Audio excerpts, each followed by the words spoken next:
member for New Westminster Burnaby Mayordville.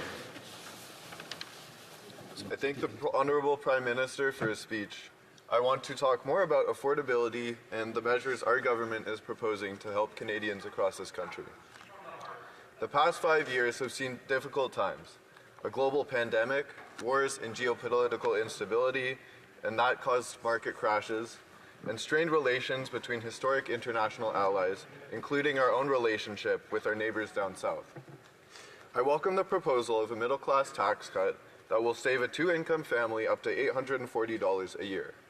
This will be a welcome change for all of my constituents and for Canadians across the country. I understand that we've made progress towards change this week, which is very exciting. We are getting right to work to support Canadians, true to the mandate on which we were elected. Mr. Speaker, I ask that the Prime Minister please elaborate on what material changes the Canadian family can expect in the coming months to help with tightening budgets at home and other areas of affordability. For example, what housing measures will this Prime Minister focus on in order to increase access? Thank you. The Right Honourable Prime Minister. Thank you, Mr. Speaker, and I'd also like to welcome and congratulate the honourable member for New Westminster Burnaby on his maiden intervention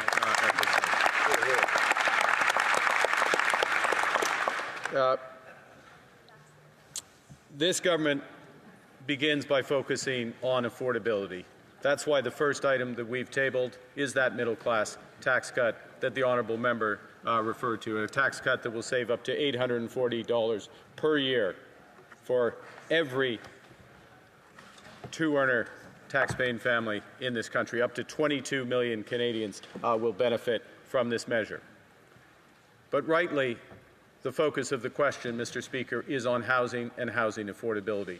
The first thing we can do, the most immediate thing we can do, is to cut the GST on homes for first-time buyers, saving up to $50,000 on the purchase of a home.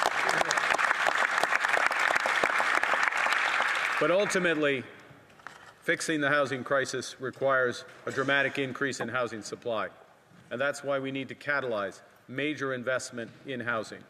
And we will do that through the creation of Build Canada Homes, which will focus first on deeply affordable housing, a sector that has been neglected for decades. Building housing for decades. Mr. Speaker, I recall the record of the former member from Carleton building 6 deeply affordable homes during his time. But we will rely fundamentally, and I'll end with this, Mr. Speaker, fundamentally we will rely on the private sector to build affordable homes, including by supplying $25 billion of direct financing to private developers to build the housing the country needs. L'honorable député de Mégantic.